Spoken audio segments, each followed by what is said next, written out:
Okay, so I'm sorry for this change in the program. So as you may know, I am a physician who has been involved in AHC at several levels. I've been doing some genetic research, and I've been working at the University of Utah with Kathy and Sandy with the different aspects of the AHC clinical research. And we had this little meeting yesterday with researchers, physicians, to think about how we can progress into the clinical trials, the outcome measures. And then I had a lot of thought in my head during the night, and I made a little bit presentation because I would like to share with you my thoughts.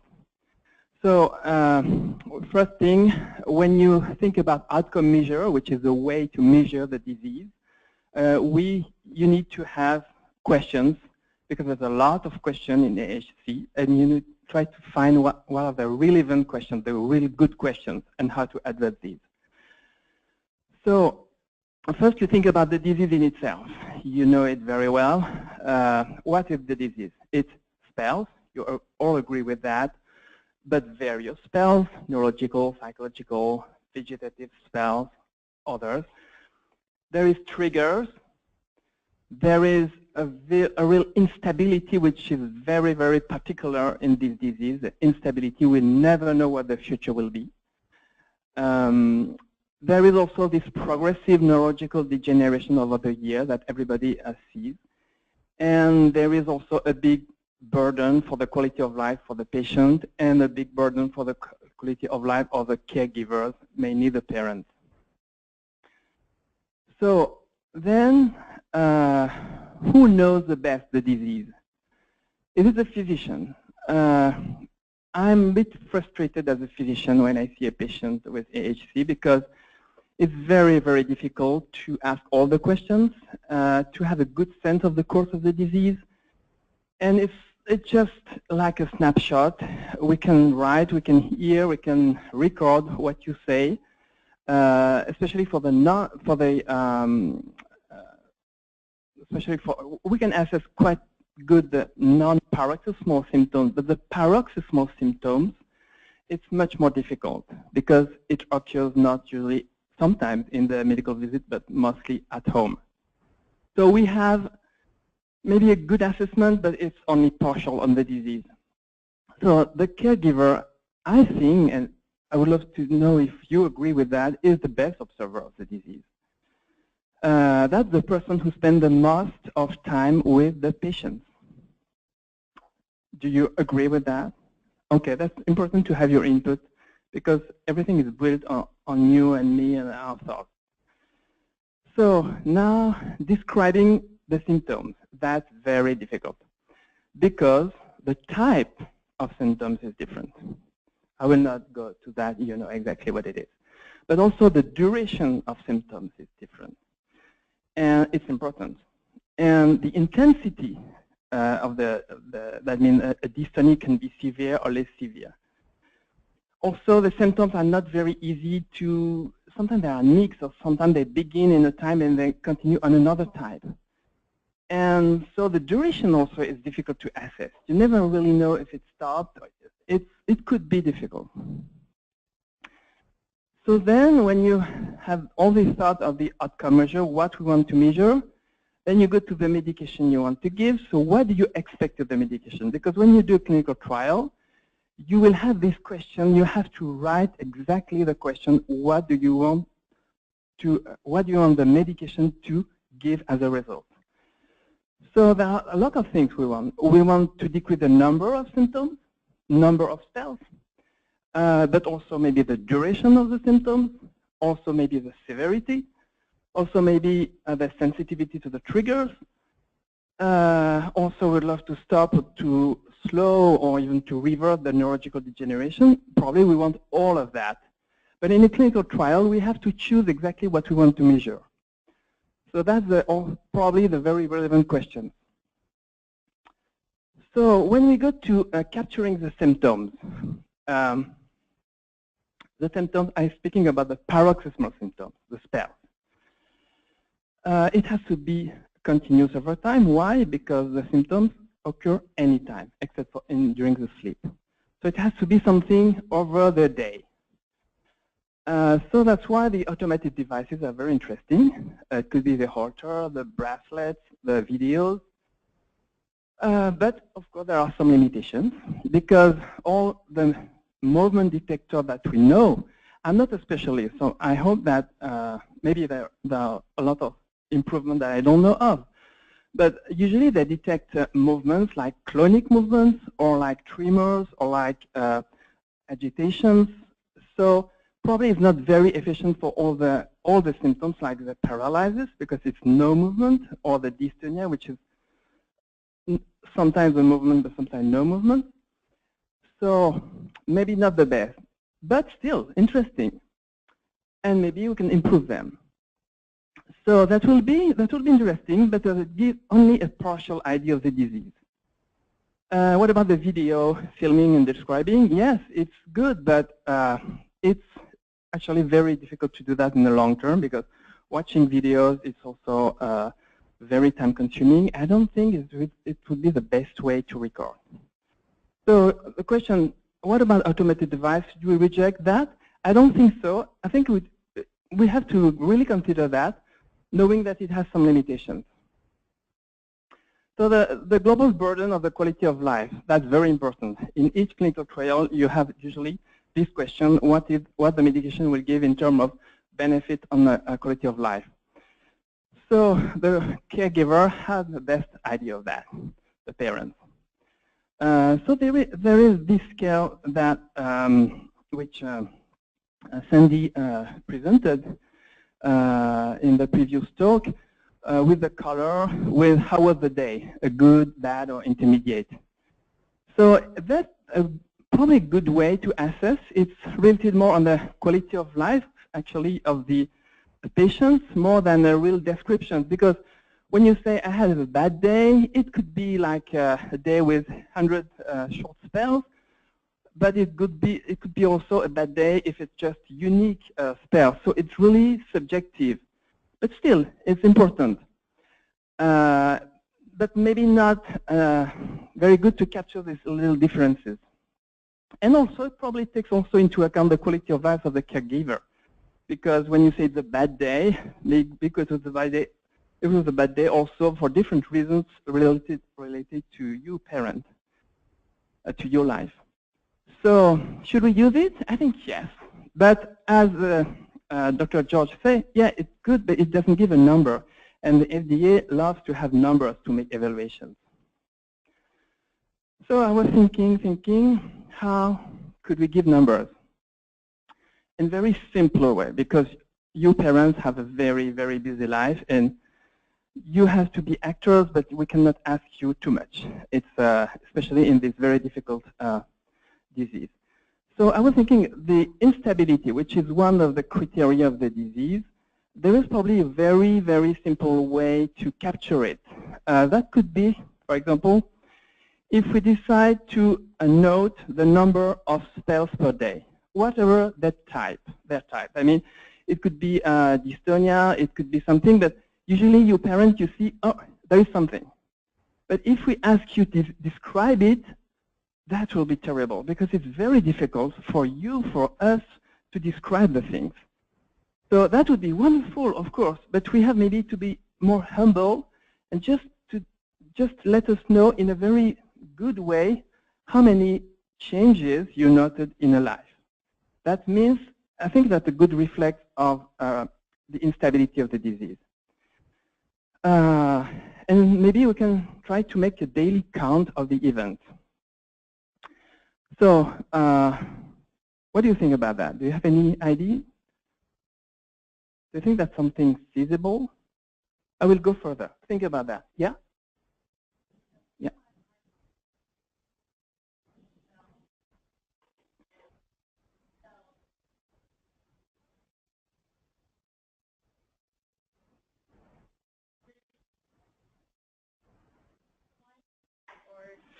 That's a good question. I was trying to answer this question later. Sorry. Yeah. Oh. Yeah. I'm just kind of curious of the fact that if if she has these short little, as you deem, spells, and she's kind of coming in and out of it all day long, and she's not quite getting to her baseline, would you consider that one spell? Would you call that, individual incidents? Like, I think I would need, given the type of episodes that we manage, that I would need more definition around what does a spell look like. Do they have to get to baseline? Is that what you're going to? Yeah. So I try to answer on the next slide of this problem. But you extend more my reflection, so I will come back to that. So how to do it? We can imagine just to have on your iPhone to press a button when you see a spell, when you see a change, something. So the problems, you have a life, you are not always here looking to your child. And especially you can not always make a good observation of your child. So that could be a problem all over the day. But maybe you could have a few hours. So if you have few hours where you can reliably note the number of spells, we can maybe make a ratio on the time when you decide, well, during the next 3 hours I will be able to see my kid and note. Then you can have a ratio of the number of spells per unit of time. And that's an index. That's something maybe we can use. And that's another thing also that we can criticize is that the time of observation will be very different because some people have more time during the night, during the evening, some during the morning, etc. But is it really a problem? Because it could be a problem if the disease was coming every evening, for example. But here, it comes anytime. So maybe it's not the big problem. There is no preferential time. So, but still, when you think about that, you think, I will have some data in some times which will be very different from day to day, from patient to patient. How will be able to gather that and to have an idea? And that's the problem of statistics. So I just want to show you how statistics can resolve that. If you have a lot of data, very variable data, you can extract things. So for that, I would suggest to make a preliminary study and to collect information with this device and see first if it's really feasible, if you have a lot of problems coming, like as you say. And also, we can use a statistical modelization based on the data collected to try to know if we do a trial, how many patients, how much is the minimal time of observation we need for how many patients to see a change with the medication. And that's an example here to show you. For example, you have two groups, a patient who is treated, a patient who is not treated, and you begin to note in each group. Then you have a lot of data. And then you say, well, if I say that I will test the medication and I will see if this medication is able to decrease of a minimum of 10 spells per hour of observation in the treated group compared to the other group, that will show the medication is efficient. And then using the data we have collected, we can give the number of patients to include and the time of observation. So here it's completely fake data, but I put 40 patients in one group, 40 in another, for a minimum of 12 hour observation per week. And if I want to see a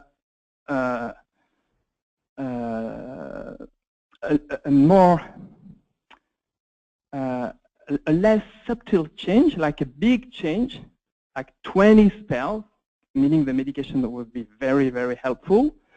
So maybe I will need less people. You see, that's the result of a statistical calculation. That's how we did to try to anticipate how many patients we need, how long time we need to observe, which unit, which scale we need. So maybe we can use that, or maybe we can have also the big number of patients, but less, like 6 hour observation. That's all the modelization that we can make with the data. But yeah, the problem that you say, sometimes we don't know if the the symptom is real or not. And I don't have any idea of that. I think we cannot avoid that. So the question now is it a big part?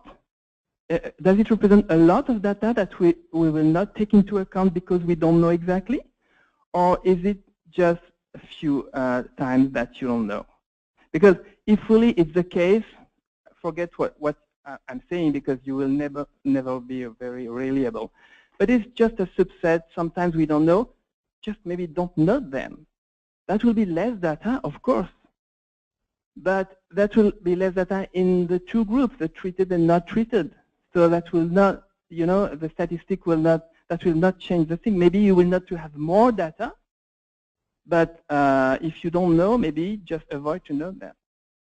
So that's something, I don't know if you have the answer, probably very variable. How many of you are facing a situation where you don't know if it's something or not? Is it, daily? Is it weekly? You are probably all different. Well, that's also maybe with doing a little study, we can see if it's reliable, it's possible or not. So, so practically, what I would suggest, but it's completely open and we can discuss with anybody. Parents, you would have a sort of chronometer on your iPhone. When you anticipate you will have 3 hours with your kid, you put the chronometer on, and then you begin to note. Tuk, tuk, tuk. And then when you're finished, you stop. And the computer will give a ratio of spells per hour. And you do that the more than you can every day. We have to define the length of the study. And then we take the data and we try to make a modelization. If we need a medication that will decrease of 10 spells per minute, how many patients we need, etc. Does it make sense? So that's all what I was thinking. And I'm okay to discuss with you. Thank you.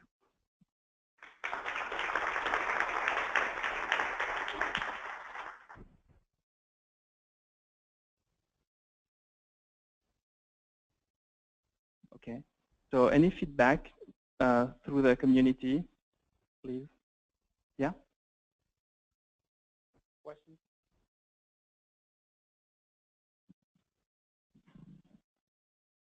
So I like this idea a lot better than just the red, green, yellow option in terms of having more specific, because for instance, and every parent's going to do something different, but some days my daughter is just having the nystagmus ocular movements, and that's all she has all day. She doesn't go into any paralysis, and so I don't know if I would count that a spell or an episode, but it is a symptom that I would want to report to say, yeah, this mutation, this is what I'm seeing, and have that recorded. So I'm not sure how that would fit into the protocol. So it's a nystagmus for one day, because what I understood on the disease, there is paroxysmal symptoms and non-paroxysmal symptoms, like ataxia they have in between the spells, of dystonia they remain. So this is not what we're talking about.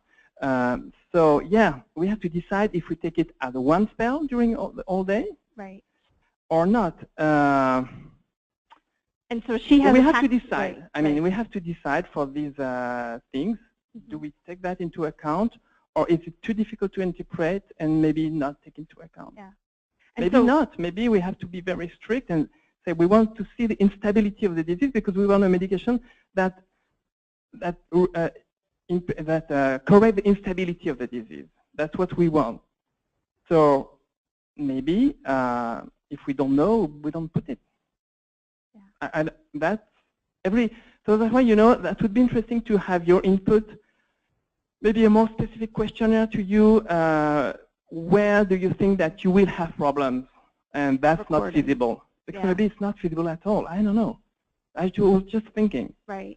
So if you have any idea like that, we can discuss and then decide if we can mention that. Because it's too much. I mean, the disease, it's too much to describe. Too many variables. Yeah, because she'll have ataxia all the time, But when it gets to a certain point, then I know an episode's coming because I can see the ataxia getting worse. So is that the beginning of the episode, or is it when the paralysis starts at the beginning of the episode? So I think there's just that timing definition that's going to be different for every kid. That's going to be hard to capture. Yeah.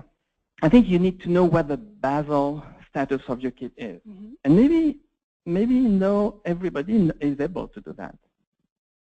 So if there is too many people who are not able to distinguish the change, that will not good. But that I want to know. Maybe some patients will be good candidates, but you know, in this disease, they could be good candidates at one time and not at another time. But still, we have to try. Okay.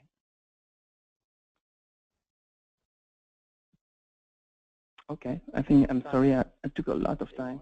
So. Thank you.